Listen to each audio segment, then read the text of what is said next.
Okay, we're about ready to get started. So, happy birthday to anyone that has a birthday. Congratulations to anyone that has done something worth congratulating other than being on this call and making history as we proceed to work on our best academic practice models for Black students and get the word out, the awareness out.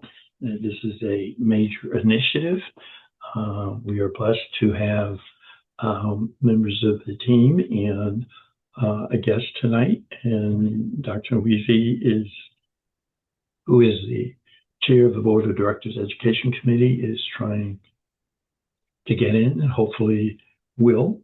I'm going to start the process out tonight, making sure that our guests, Kim, can you tell us where you're located and who you are attached to and your interests, and be sure and be prepared to ask any questions if you so desire. Greetings and good evening. My name is Kim Wilson-Height. I'm a high school English teacher here in Staten Island. Tanisha Franks has invited me to be a part of the NAACP, and I've been one for the past 2 years. I'm looking forward to being able to find some best academic practice models to use within my classroom with my Black students. Well, very good. That just makes you special tonight. Yeah. We're doing this each night, just a part of not only history, making history while we study history. And as you are clearly aware by your purpose in being here, it meets the criteria of what we're trying to promote. Because the belief is if we can promote best academic practice and know where that is empirically and otherwise, then we can advocate better by using those examples. What I'm going to do is start the process from the way I would like to show you that we do it. In terms of wherever you are, it does not matter what state you're in. If the state has a Department of Education, somewhere within that Department of Education, you should be able to get to data. Because Ohio was one of the key states that we use as a model for historical purposes, which will be explained after we go through the best academic practice schools, which is the prime objective. How history has shaped our story and how we are attempting to take that story back so that we can identify the positive that's taking place as the primary focus and dealing with the negative based upon what we've learned from the positive. So the first thing I'm going to do is walk you through the process from how we do the process using just basic search engine. And I use Google because I tell everybody if you Google it, then you can get to it. Mrs. Moore, do you see Google on the screen?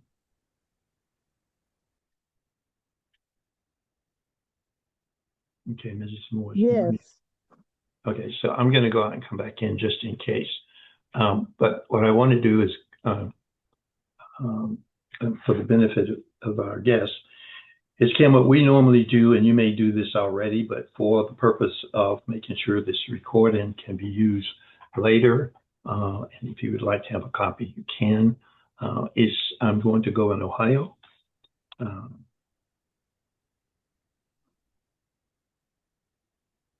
The Ohio Department of Education, and go into reports. And as you can see, it comes up in terms of how it's listed. And I'm going to go into report cards. And these are the steps that one would follow. I'm looking for a specific school district, Steubenville, Ohio.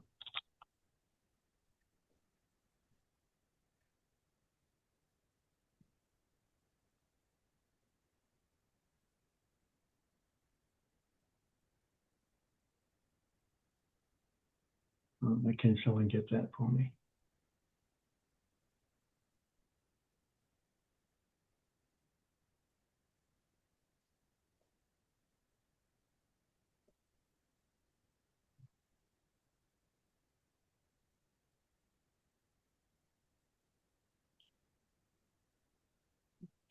Oops. Let me just trying to get this.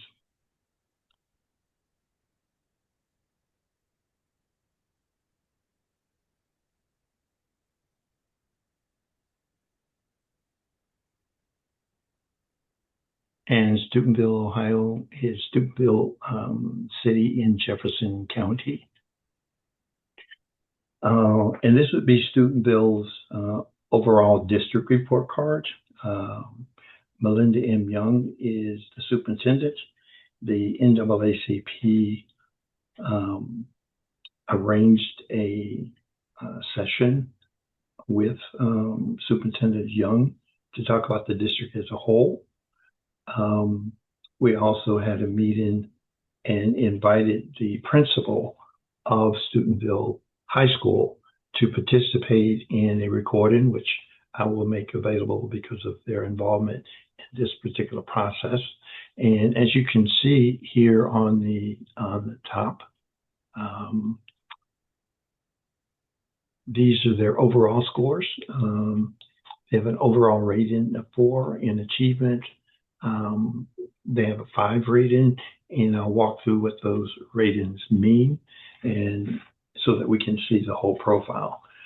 So they have a rating in achievement, in progress, in gap closing, graduation, early literacy, in college, career, workforce, and military readiness. We focus pretty much on 2 specific areas, and those are under gap closing. And so we'll talk about gap closing in terms of overall achievement. And the overall achievement is the component, is a measure of how well students perform on state tests. And the reason why that's important is if you go into that particular area and look at calculations, how they do the calculations. So in the criteria for identifying the school based on state assessments, we look at what percent of our students, Black students specifically, all of the students in general, are proficient and above. So proficient 22, accomplished 26, and advanced 29, and advanced plus 4 points. So basically, they have about 17% of their students who on the tests given, and the definition of those particular tests here is under performance index. The performance index measures the test result of every student, not just those who score proficient or higher. Schools and districts receive points on the index for every student who takes the test. The higher the performance level on the state test, the more points awarded toward the index score. The index score is divided by the maximum possible score. Each year, the maximum possible score is determined by the average of the highest 2% performance index scores in the state. So as you can see here, on a scale of 0 to 100, the number of points, how they do the calculation here, and then what that means to us in terms of our measurement is that we basically have the vast majority of the students, the entire student body, scoring. Now, to look at this particular number and then to switch to the district at a glance, which would be here, we would want to look at gap closing, which would be here, where they scored 4 stars. And we look at gap closing and look at the way they present this. And so what you have here, and they're looking at all of these particular areas, as you can see on the left, and the detail in the middle, and to the first right's number of points earned and the possible points. So once you take a look at that, and then that brings you down to the graph that's used, and we use these 2 measurements English language arts, i.e. reading, because that historically, as you know, lost so that we could not learn to read. The other piece is the math component. There is also, if you look at these particular dots here, I think we have someone that needs to mute because we're getting feedback. Hold on a second. Let me try and correct that. Okay. All right. In any case, so let me just keep going. So these horizontal bars is telling us where the kids perform, the performance index by student. There is a grid at the bottom, 0 to 120. There's a legend at the bottom, all students, multiracial, students with disabilities, Black non-Hispanic, white non-Hispanic, Hispanic, and economic disadvantage. So if you look at all of these particular scores, these dots tells you what Ohio used as a benchmark for various subgroups. So if we take it from the top, they expected white students to score 86.7. They expected economically disadvantaged students to score 69.9. These are their projections. And they expected Hispanics at 71.6. Their expectation for multiracial was 76.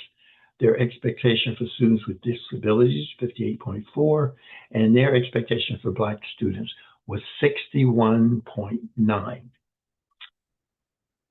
These are in the studies that we did working with the NAACP in the state of Ohio. We termed these academic segregation in integrated schools, i.e. the schools are integrated, but the way they set the benchmarks, they set them lower for Black students. What you see here is the Black students are actually scoring at 91.8. So they're outperforming the state's expectation by a large margin, which puts us into our category because it says that 91% of them are scoring proficient and above. The same thing on the right on the math. Again, the Black students' expectation, their benchmark was 52.9. And as you can see, their performance is at 98.4. So these are the first things that we look for. There's a lot of other stuff overall in the particular report card. But the first thing is, where are the results in reading and math? And then based upon those results, then we can ask questions of the people who literally are in charge, such as the superintendent. How did you do the scores? What barriers did you have to remove? What support mechanisms were in place? And then based on those support mechanisms, then you can drill down. But the first goal is, did our children meet or exceed proficient and above? Once we ascertain that, then there are other things we can go into in the school district overall. And that is go down to financial and look at the financial data and look what the spending per pupil is. And based on the spending per pupil, it's about $9,000 compared to the state average of $12,000. The amount spent in the classroom is $5,795. Non-classroom, $3,333. Where they were getting federal funds and where most of these funds came from was from the state. Very important, these particular financial numbers. These numbers, spending performance, they can compare them to similar districts.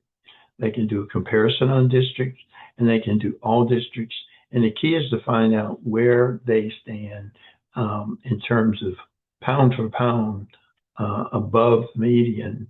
They're performing at a high level.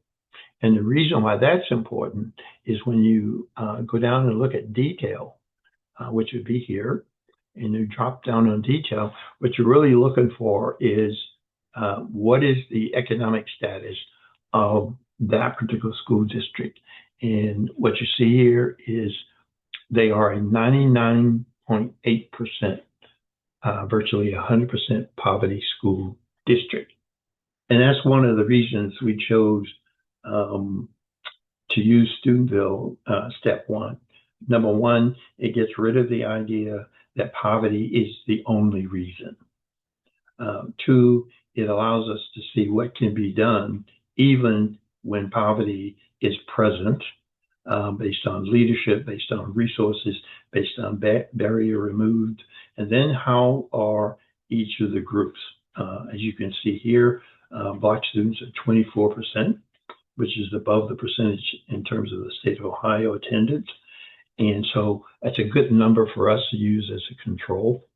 The other issue that becomes important is if you look at the issue around early literacy, again, going back to reading, which is a critical component. And as you can see, they're at a 96.3.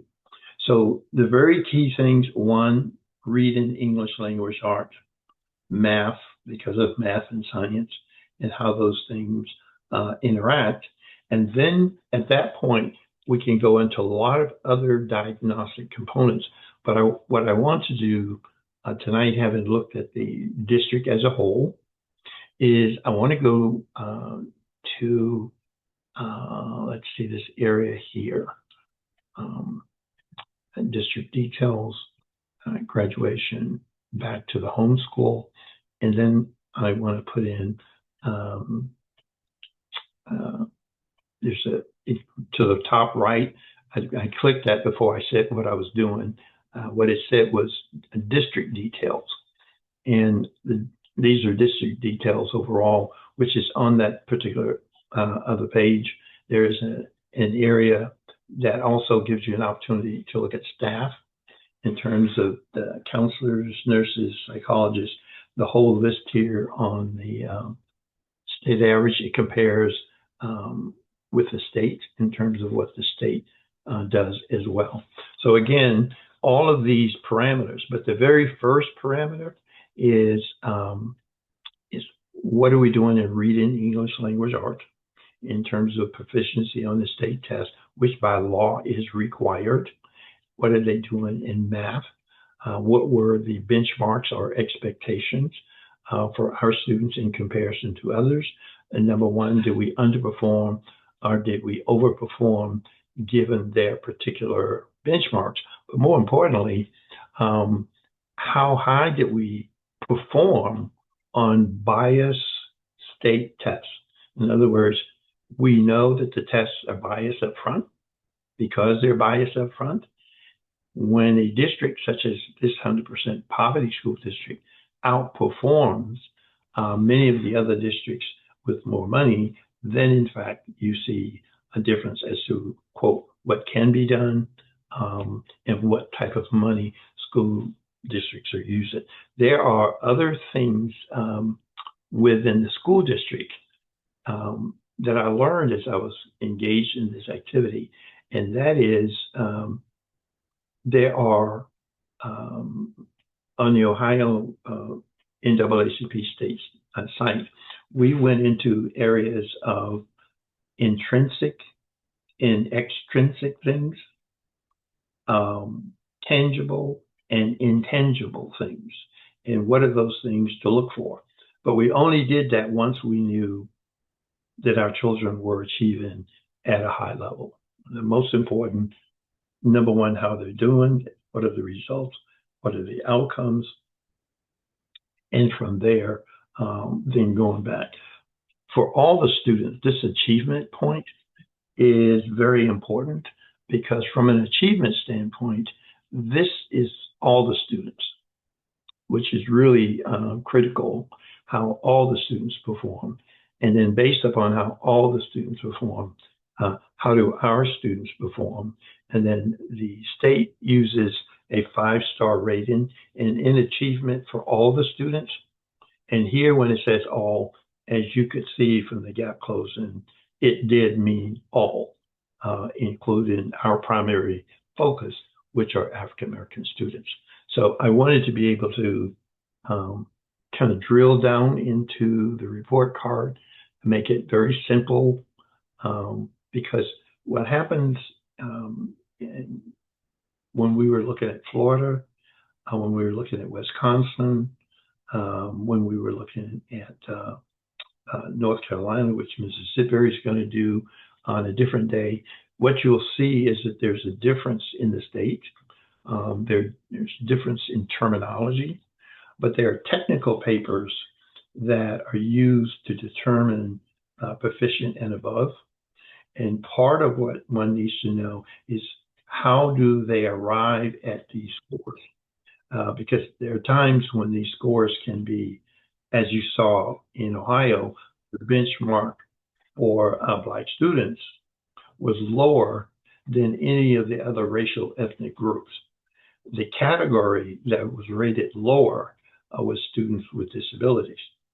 But also, when you're looking at, I want to go back to this issue of gap closing for a minute, and I want to show you something that's very interesting. On the one hand, people say it's about poverty, and so the economically disadvantaged. So here's something interesting about Ohio. Of course, the white students were expected to score the highest. They did score the highest, but it's the second group that they expected the economic disadvantage goal. Let me just get this here so you can see it. It's 69.9 for the poor students,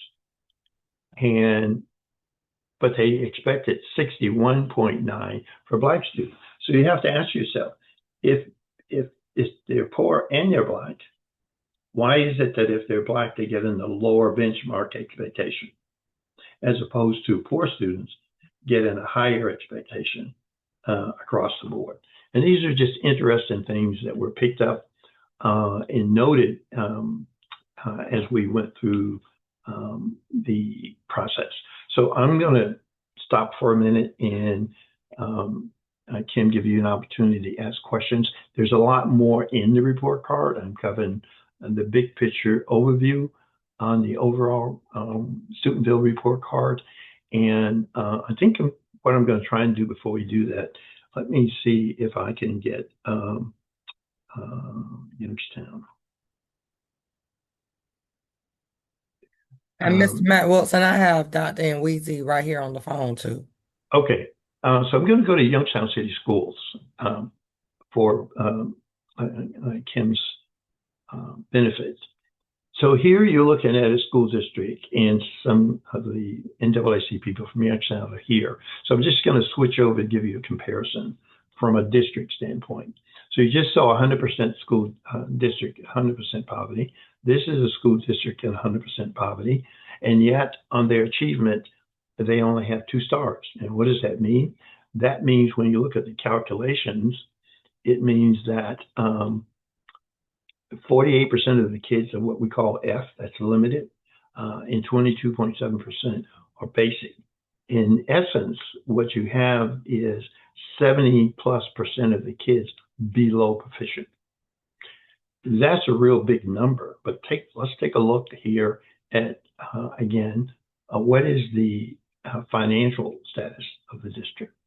And when you look at the finances and you look at spending, they're spending $16,984 per student in this past school year. They're spending $10,000 on instructions and double the amount of money on non-classroom expenditures. And when you look here in terms of performance, in terms of the scatter here, they're all the way down here near the bottom, even though they're at the top in terms of money. If we look at the district detail as a direct comparison, again, what you see here is Black students make up 49% of the students, Hispanics 26%, and students with disabilities is 17%. So you have kind of a direct comparison between money that works and money that doesn't work. And I think when we look at gap closing, and you take a look at gap closing for Black students and other students, and what you see here is a whole different story in terms of performance. These are underperforming schools. Here, students with disabilities, English learners, and Black students. Again, the expectation was 61.9, and they actually reached 56.1. And that's in reading. And you can see on the right side, it's worse when it gets to math. This is where we have an issue. And so doing the best academic practice district and or school, we get a chance to see a school district that's spending $16,000 per student. We look at a school district that's spending over $9,000 per student, and yet they're in the opposite direction in terms of academic performance. So I'm going to hold up there for a minute and give our guests an opportunity to take a look at what is happening. Again, it's not always about how much money, it's basically how they're spending the money. So I want to leave it there for a minute as we have gone through those two comparisons. And what I want to do is open it up for a few minutes before we look at a school, a particular school.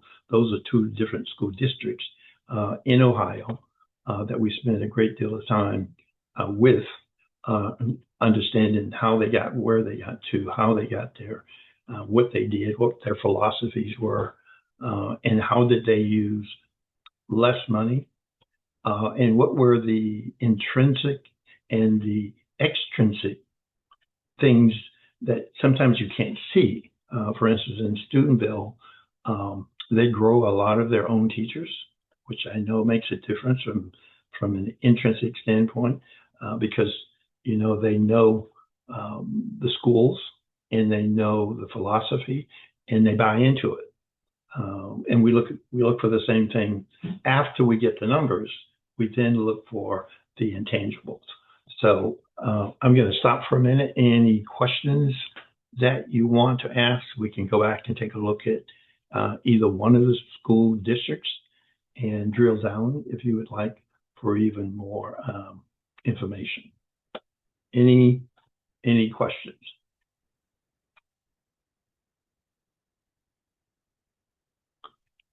No? Okay, I want to make sure that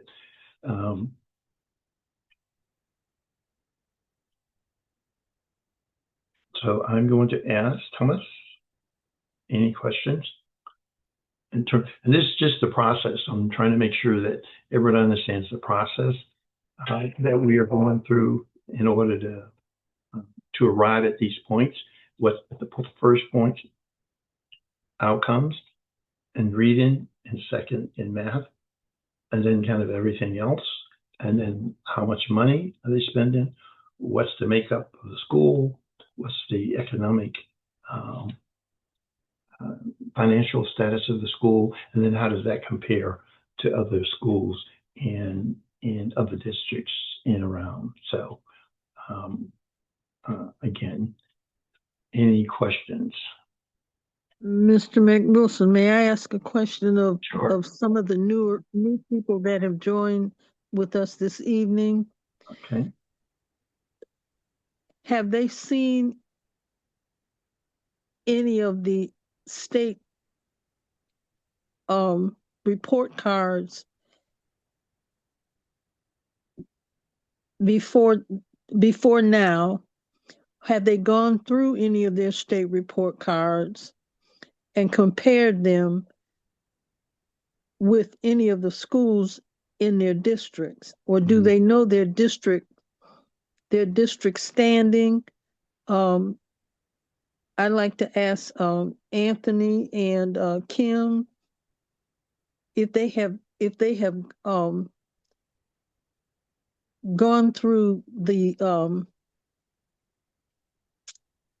state report card information, or do they know how to do it? Have they done it? Okay, she says, no, I have not done it as of yet. Right, great. Okay, then my Okay. next question is, do you need help in how to retrieve this information?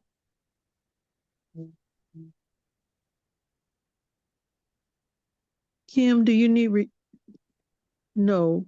Okay, no as Okay. well, and yes, or for help. Okay, yes, she does. She does need help. Okay, she said, yes, I do. She needs help. Okay. Anthony, you don't need any help? Yes, I do. I looked at it, but I don't know how to exactly break it down because Okay, it's from the DPI state, but to bring it down to the county level and what exactly from the community aspect what needs to be looked at and addressed. Right. okay, that's what So we need to know. yeah, I'm and done, Gemma. no, that's important because both for both of you, we do an every night drill down um, at 8 p.m. Eastern. So these are being done. So anyone that needs help on any given night, you don't have to. Doesn't have to be a special night. All you have to do is let us know when you want to do it. And on any given night, 7 nights a week, we can do exactly what you just saw me do. Now, I only did the district level. I didn't go through every particular category because the control that we put in the proposal for the NAACP Board of Directors approval was let's start with what was against the law. What was against the law? Basically, we weren't supposed to learn to read. So we start in that position. Second is math. And then to start doing details, as you saw, and that's at the district level. Now, even at the district level, there are schools within those districts that score at different levels. So not only do you want to know, for instance, and let me pull. And Mr. Mary Wilson, I Yes. have Dr. Willis on, and she's a principal actually in New Hanover County. Okay. And so I just wanted for her to talk about some of the things that she's done with data and then how she's looking to understand how to implement best academic practices. So Dr. Willis, if you can just talk about some of the things that you've done or with comparison, I guess back to Ms. Moore's question. Yes. Good afternoon, everybody. Good I afternoon. start looking at data like the end of the school year before the next school year. I particularly like to pull EVOS data when it comes out in October to understand where students are predicted to perform on their EOGs. And then throughout the school year, track our benchmarks that we're getting to make sure that they're making progress towards those goals. Continually, I mean, we have one subgroup that is African American because 65% of my school is African American. So I don't have enough students in any other subgroup to compare them to. Hmm. So continuously looking to see how those students are performing, setting goals, making sure they're meeting, especially making growth throughout the school year and pushing them towards that achievement. But I was interested when you were going through this school district in Ohio because of our, state funding and whatever. If we don't get more funding, how can you still meet those goals with less money, basically? Because again, my school is 100% under the economically disadvantaged, and then 65% African American. So if we're not getting the funding, just learning from different schools how they're able to meet and exceed those goals with those students. The first step of response to you, based upon what I showed first, I'm going to see if I can go backwards here for a minute. This is the Youngstown City School District. This is Steubenville.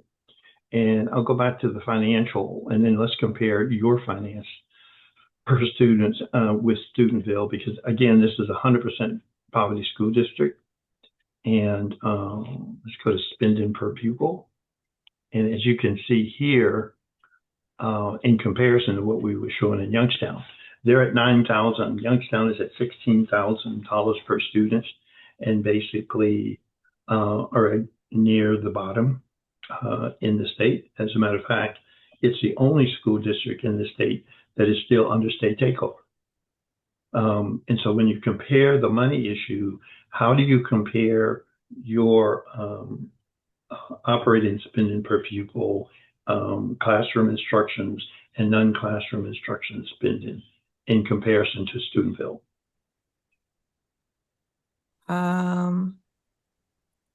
Amika, correct me if I'm wrong, but I think we're down to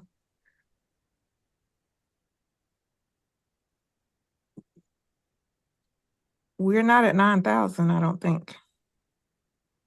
You're less than 9,000? Yeah, because we're 50th in Yeah. the state per pupil Yeah. funding because we haven't approved a budget yet. Okay, well, what were you in 2025? It's not important now. I can pull But it Yeah. up for though. discussion purposes, the reason why I'm going to Steubenville is because the reason we had, number one, start with 100% poverty school. The purpose of that was 100% poverty schools with Black students in it. Do they perform? Can they perform? We know their capacity. And who are the teachers that are teaching in the school? And then how are they performing based on their instructions and the outcome from the kids? So based upon $9,000 overall spending, lower than the state average, they're spending $5,000 in $5,700 in classroom instruction. So using that as a control and going back here, and let's see if we can go back here and ask the same question here of Youngstown. I'm just going to retype it so you can see the difference.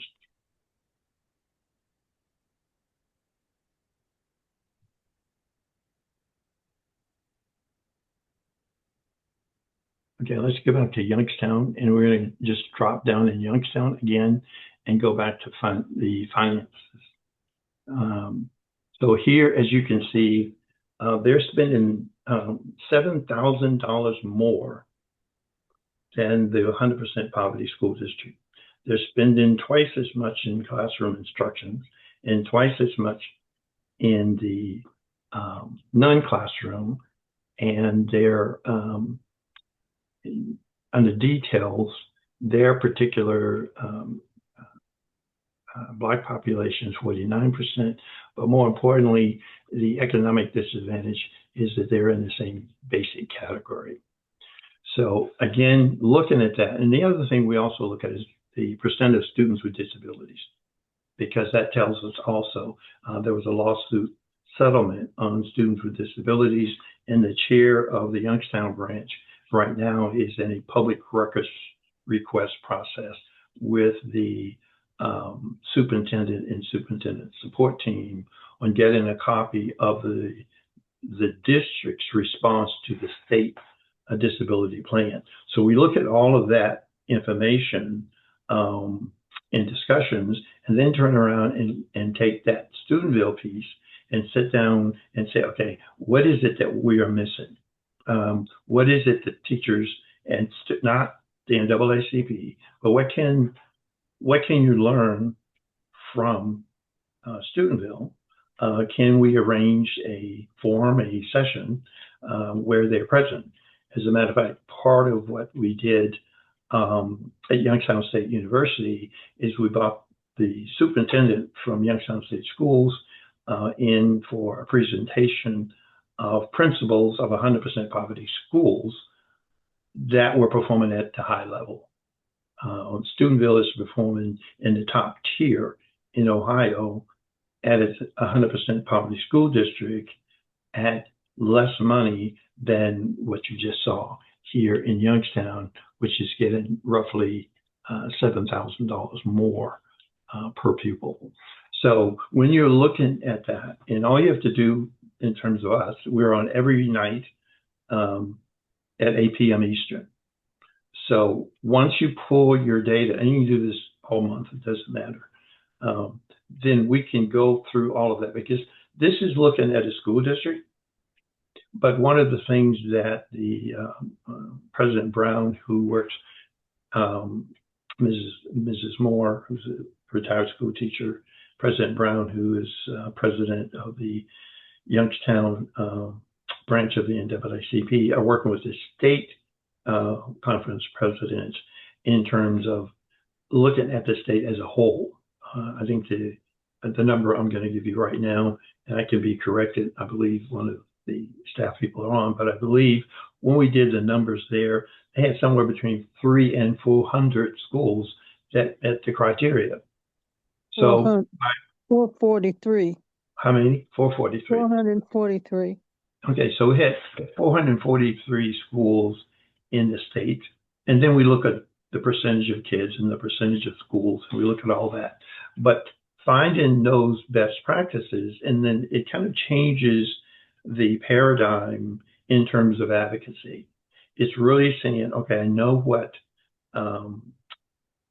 achievement looks like in reading and math at this level, at this cost, at this school, at the achievement level in terms of the asset model, and where is it at the deficit model, and how much money are they receiving? Less money? Do they have less qualified teachers? Do they have less support staff? What are the barriers that are preventing the school getting $7,000 more per pupil? What's preventing them from achieving on the same test at the next level? And that's kind of how that process is carried out. And it makes it easier for us to have discussions. And those discussions, here's what you find in certain discussions. There are people who want to do the right thing, which in my verbiage, I say that's an egalitarian person. They believe in being fair and equitable to all. They want to do the right thing, and they are looking to partner, but they want to have you come to the table with value. Well, value is knowing what works, where it works. And we know it works because it's meeting the needs, the academic needs of the Black child. And as you saw with the Ohio model, they set lower benchmarks in the first place. And so not only did they set lower benchmarks, the teachers in those schools outperformed what was expected even by the state. And so we look for all of those particular measurements and how that works and how it works out. So we can work with you at any time. Like I say, we're on every single night, bar none, Sundays, holidays. So long as the systems are working, we're on. And we've been doing this work and helping people who have particular issues. And they're not always just that. We had two particular cases that I remember distinctly on the same day where they couldn't get a response to the public records request. And so that's a whole different part, but it starts with asking the first question. We need the data. The data drives our questions. The questions then put us in a position where we can use the asset model in the state or in that school district. And in that school district, they have a very high performance school in Youngstown. Not only is it a high performance school, they graduate with a high school diploma and they graduate with an associate's degree at the same time. So we know it works. It's just a matter of how, when, and where, and who, and what is the resource that's needed. Is it a human thing or is it a money thing? Those are the things that we kind of look for. But I'm really glad you brought that up. And Kim, we'd be more than happy. You give us a date and time, we will schedule it and have the right team members on to make sure you get the assistance that you need. Is there another question on this? Because I'm going to close, and I'm not going to go through this, but I'm going to give you a sense of when I did the work with the model, the Ohio model and the team in Ohio, with the Ohio conference president and team, we did numbers for the whole state. So we went through and looked at schools statewide, and then the schools by district. So we could tell on the left which schools were in which place and how that worked. And I think it's important for you to have a sense of that. I did show this last night, but we did a key history piece last night that was necessary. But let me just bring this up again, because this is a tool that we use, again, in Ohio to look at what tools that we use in terms of and training is start with the 14th Amendment, the Supreme Court decision, not about segregation or desegregation. There is a particular paragraph that we take out of Brown that speaks directly to education. And then we did the rest of what you see and how, as you know, the world is changing.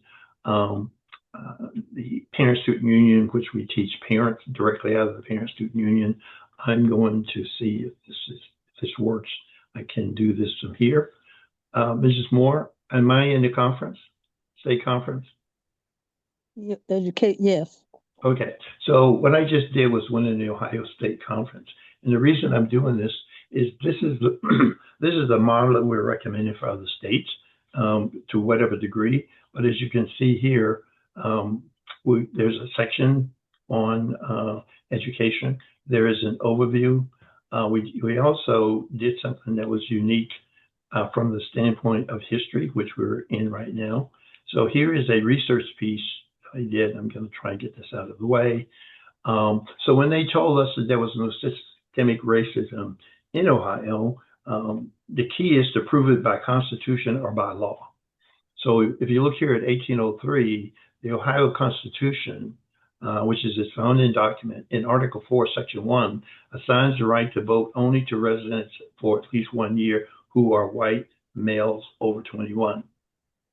In Article 8, Section 2, they specified that there shall be neither slavery nor involuntary servitude in this state. This particular section was written 60 years before the 14th Amendment. So you can look at a state and look at its laws, look at its constitution, and determine. So we could track that even though they said there would be neither slavery nor involuntary servitude, in 1804, they came back and passed black codes in order to restrain anything that the black residents got in 1803.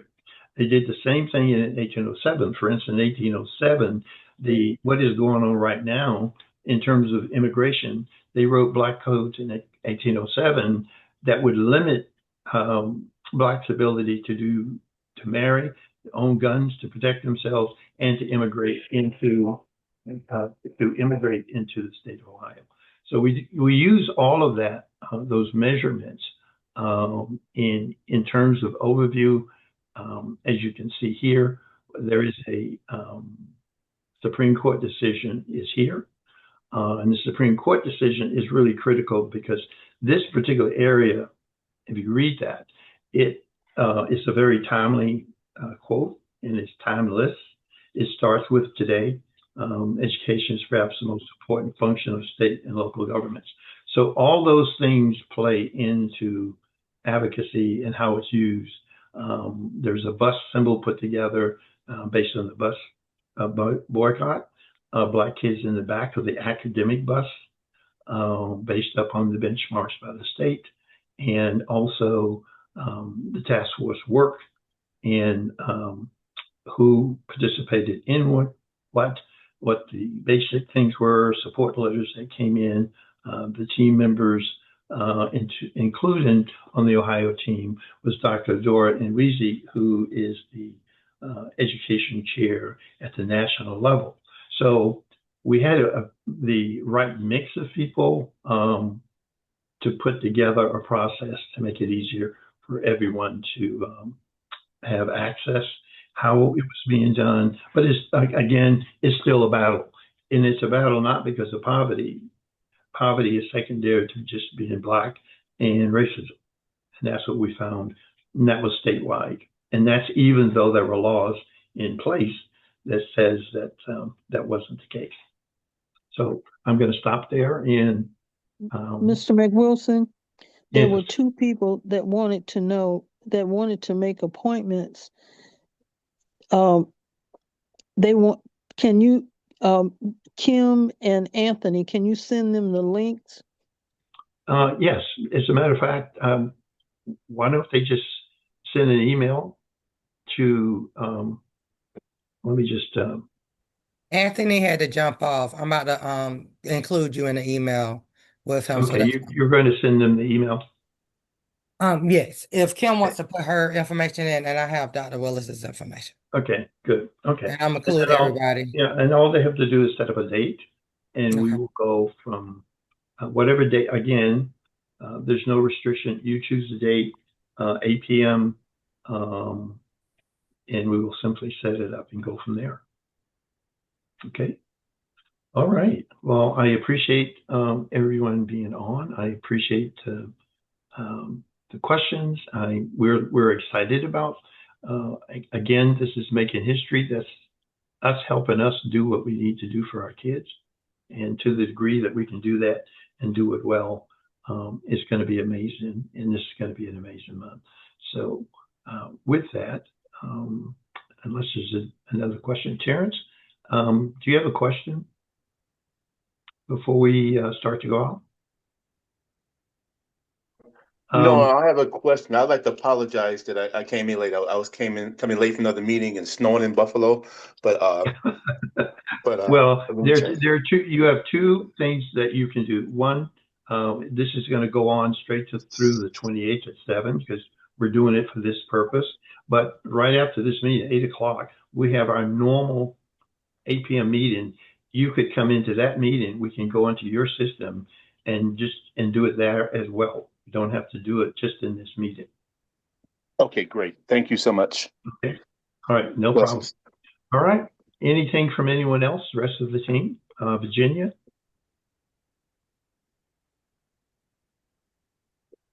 Any questions, Virginia? Okay. Dr. Louise, can you unmute? Can Dr. Louise hear me, Mrs. Sibley? Yes, she can. She's right here. That's why I'm yelling. And I was on mute. Dr. Louise, can you hear Mr. Can you hear Elder Matt Wilson? Yes, I can. Can you hear me? Yeah, I can hear you. We've had a couple of people, 2 or 3 people we're going to work with, either at the 7 p.m. meeting or the 8 p.m. meeting. We just did a comparison between 2 different schools in Ohio. I'm not getting you clear. Okay, hold on. Let me make it bigger. Go ahead. Okay, so we just finished a comparison on data, financial data, detailed data, comparison between 2 different school districts. Tomorrow night we will do a school, and mostly the rest of the month we'll do schools, and sometimes schools and districts. Steubenville will be our control district because they're 100% poverty and they're scoring in the top tier, and because we've had interaction with them, and we also have a video with the principal of Steubenville High that we can also get out to people to hear what he has to say directly. Okay. All right. Well, in that case, we're about ready to go. Okay. All right. Ms. Walls, thank you so much. But if you communicate with Ms. Sidbury, and just remember the 7 p.m. meetings is specifically because of Black History Month, but our normal every night meetings are at 8 p.m. And we can do some of the same things. So and don't feel constrained to just that one particular time. And thank you so much. All right, I'm going to say good night to everyone, and to the 8 o'clock team. I'll see you in 5 minutes. Okay. All right. Good night, everyone. Good night. Thank you.